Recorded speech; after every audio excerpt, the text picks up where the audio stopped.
we find out who we play today in the Europa League first knockout round. Doesn't that? It just has a good ring to it, doesn't it? Just UEFA Euro. I can't even get it out. I'm so excited. The Europa League first knockout round. Let's go! And we might do transfers depending on how long that might take.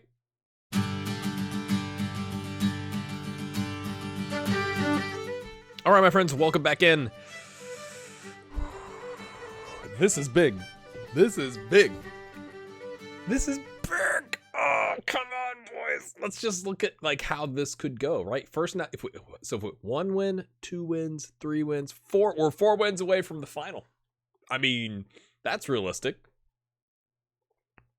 This is us right here. Right with, the likes of Ajax and Arsenal and Celtic and Dynamo Kiev and Dortmund, FC Copenhagen, FC Nordsjælland, Galatasaray doing the stuff that you can't see. Leicester, Porto, Lugano, Mainz, Napoli, Eindhoven, Leipzig, Anderlecht, Sevilla, Tiraspol, Benfica, Sporting, Valencia, Villarreal, Stade Rennais, Slavia Praha, Sigma Olomouc? No, that would be French. Olomouc. Shakhtar, Braga. We can't get them, I don't think. Real Sociedad, Rangers, Lyon, Marseille. All of those are pretty bad, right? In terms of we don't want to play any of them. If we had to pick, I think I said this last episode, but if we had to pick, I think we'd take Sheriff Tiraspol. Or maybe Sigma Olomouc, because I've not heard of them, which could just be my American ignorance, which, we love about this channel, right? I don't think it matters in terms of if we're home or away. This is going to take too long. Okay. Maybe not. Lugano, Villarreal, Sociedad, and Napoli. Sevilla. Marseille. Ooh. Little Spanish-French neighbor clash there. Ajax and Rangers. Nordsjælland. Arsenal. Okay. I mean, I've heard of Shakhtar, and I know they're a big club in Ukraine, but they're not Arsenal. So is that a good draw? Is that a good draw? Okay, let's just draw the teams. Well, I mean, we don't have the league loaded, but the 4-star. Oh, gosh. Oh! Oh, man. Oh, yeah, but they're, one of their wingbacks is retiring, so we're good. We're good. They didn't win the league, they came in second. They won it last season. And,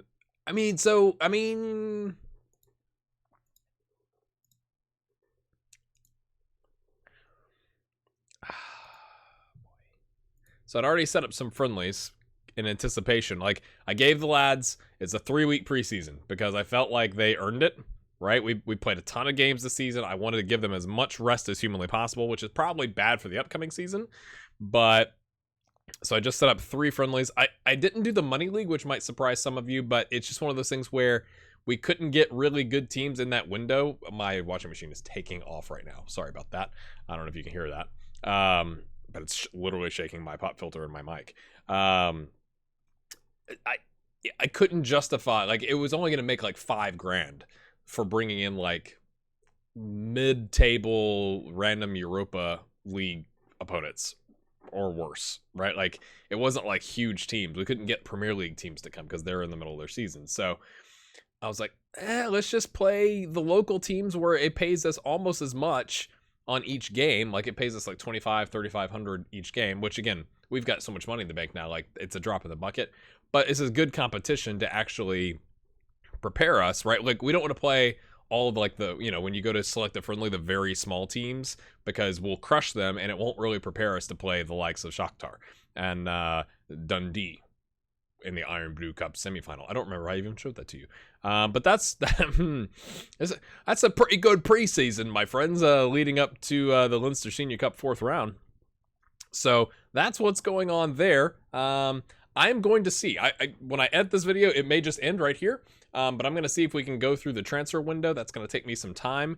We haven't really done anything else other than loaning back out. And you may have already seen this. Thorgeir Eriksson, his third loan of the season. Because we loaned him here, and then they didn't play him. And then we brought him back in the summer, and then loaned him right back out. And they kind of played him. And then it was kind of I was heading into the January window. I was like, let's see if we can get him another loan. And they came in. I can't remember what they offered. It was decent enough. They offered to pay his wages. And they paid his wages on a key player contract. So we have some expectations that they're going to play him. And if they don't play him, we're going to have problems. I still think he's worth keeping around. He's 20, right? So we're just trying to, like, this makes us look like Chelsea. I'm just being honest. Like, we're going to get smacked down by UEFA or something like that. Loaning the same player 3 times in a calendar year. But it's for the upcoming season. He just left a little early, right? Like, he didn't even get to see the celebration from the Europa League. Like, go on. Go back to Iceland, sir. Let's see. He's doing all right. I mean, again, we don't have the league loaded.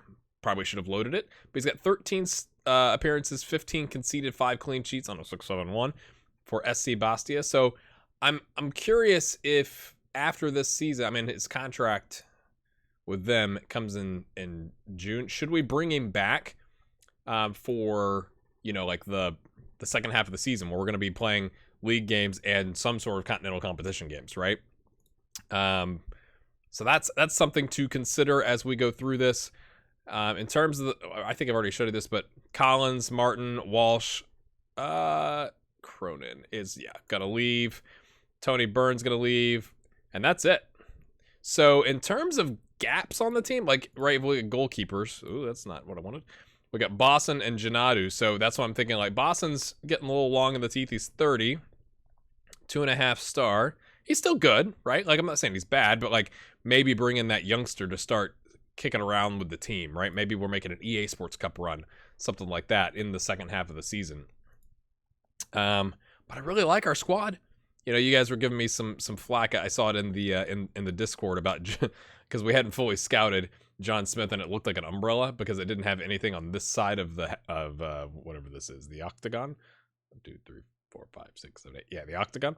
Because it was like a straight line here, and then like we only had vision, so it looked like an umbrella, which was kind of funny. Again, he's not as attacking. Yeah, definitely more of a defensive midfielder. That's what I'm thinking. So overall, I'm pretty happy with the squad. It's more of like figuring out, do we need another right back? Do we need like another like backup center back, something like that? So we got some things to figure out. Let me go see what we can do. That's what I'm talking about, Larry. That's what I'm talking about. We got 6 million euros in the bank. We need youth facilities. We got basic youth facilities. It's like one weight bench and some dumbbells and some barbells. Thank you. Yes, come on. Yes. It only takes 6 months too. I mean, it's more like building for the future, but this is massive, right? Like, of the options, right, where you can ask to spend money, I don't want data analysis facilities. I don't care. Yeah, training facilities or youth facilities. Training facilities are below average. Our youth facilities are basic. So I went, let's upgrade the basics, right? Or we can like buy our stadium. But that's, I mean, I think you got to probably have like 15, 20, 25 million in the bank to do that. So that's not realistic. So let's start from building within. So build within, get that youth facility. They already agreed to increase our youth recruitment, so I'm curious how long that's going to take before that changes, because we still fairly basic. We get average junior coaching, fairly basic youth recruitment, so maybe we need better youth recruitment to get, people coming in that aren't all gray stars. Maybe that's a thing, but now we've got training facilities. Maybe that helps attract them. Maybe it doesn't in the game, but from a narrative standpoint, I think that makes sense. Like, oh, they've got 2 weight benches now, right? And it's only going to cost us $375. Should we ask for more? Should we ask for more? Wait. Let's click forward a day. Let them settle in. We just spent $375,000, and okay.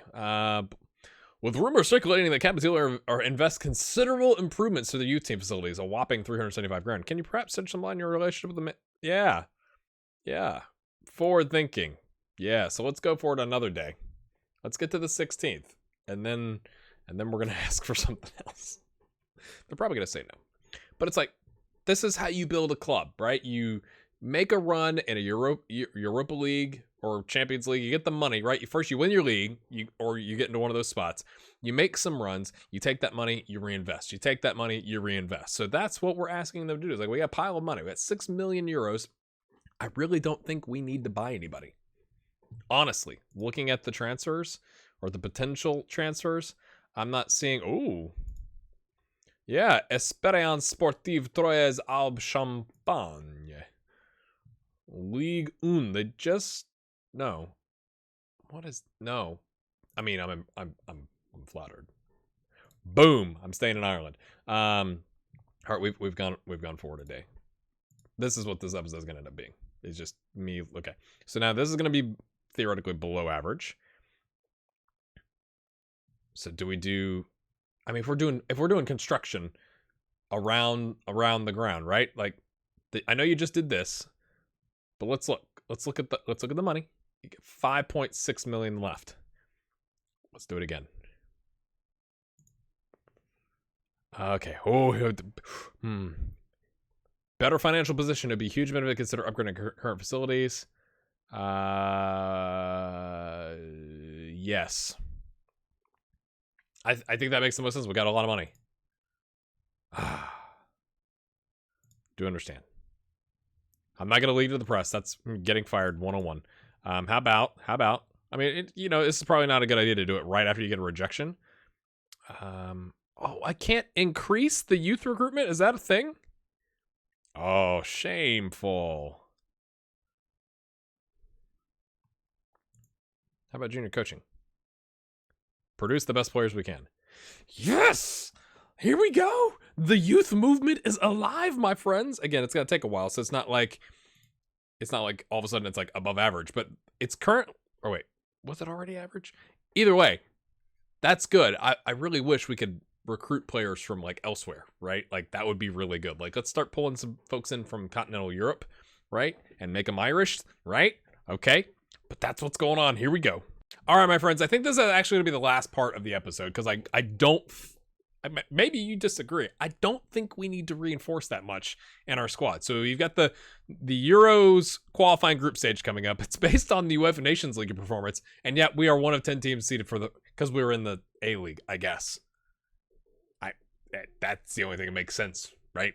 But going back to our squad real quick, we will do this. But like, we got strikers, Mallow, Gary Hayes-Ward, Wilkinson, and then down here, Bello and Aaron Brennan, who has, he's coming along. I mean, he's a youth prospect, but like, we've got options there. We got Thorgeir Eriksson we could recall if we needed to. Attacking midfield might be a thing, but like, if Gleason's hurt, we play with wingers, is essentially what it comes down to. Di Benedetto could play there. Galbraith could play there. I'm going to loan Jim Fox because we've got too many midfielders. David Brady is coming along. He's 2-star, so like, he's not terrible, and he's 17, and so giving him some, I mean, he got 7 starts this year as a 17-year-old. I think he should be absolutely delighted, and he is. So we're okay there. Midfield, right? Harry White, Ethan Galbraith, Harry White, Jack Thompson, Paul Russell, John Smith, Di Benedetto, Jim Fox. That's why I'm going to loan Jim Fox. We might need to loan one other for like the first 6 months of the year before we get to continental competitions. We'll have to see how that goes. DM, primarily we've got Harry White and Jack Thompson, but again, we're going to train John Smith there to take that spot. Rowan can play there in a bind as like an anchor man. Left back, we got Dean Doyle, Jordan Davies, and Erich can slide over if we needed to. Center back, we got Erich, O'Connor, Sean Flynn, and then in a bind, Charlie Rowan, Jack Thompson, those guys. Right back, we got Arthur and Dejed Spence. Now, you could argue our backup here, we could do a bit better, but in league play, 17 starts, 4 subs, 3 assists, and a 7.37, not complaining. He had one really awful Europa League performance, but aside from that, like, he's happy being a backup. His attributes aren't great. Like, so this might be one spot we look, but I don't want to go.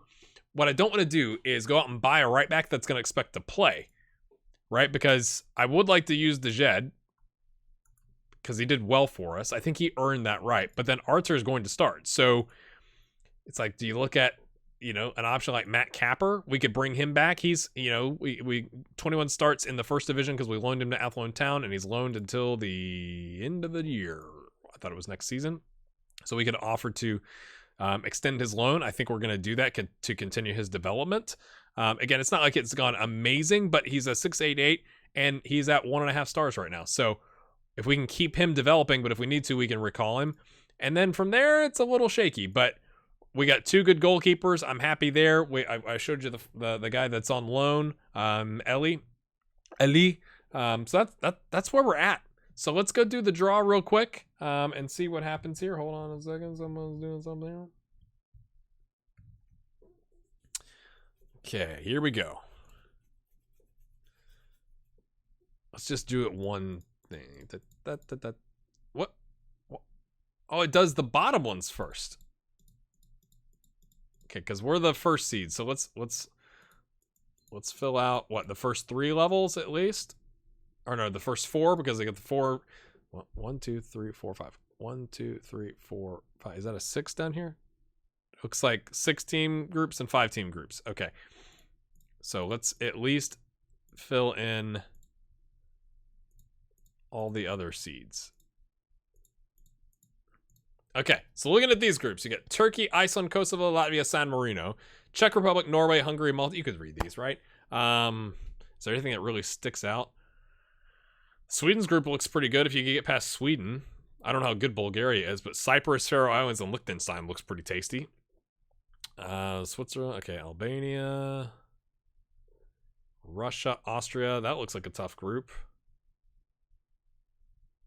Denmark, Poland looks like a tough group. I would like to be not Group H. Let's go find out, my friends. Belgium, Holland, Spain. Oh boy. England. Oh boy. Oh boy. Okay. Yes! Romania, Finland, Luxembourg, and Armenia. Okay. We should feel right. Like, where are we? Romania is 18th in the world. I was feeling excited until right about that moment. I feel like when you scroll, things go weird. Okay. Finland, 80th. So, okay. Right. What?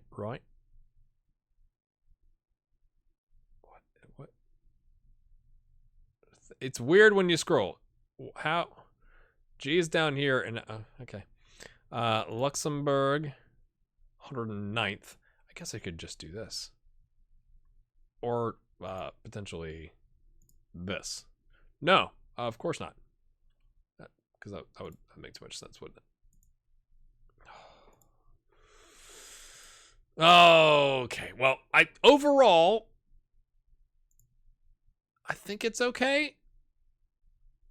Armenia is 101st.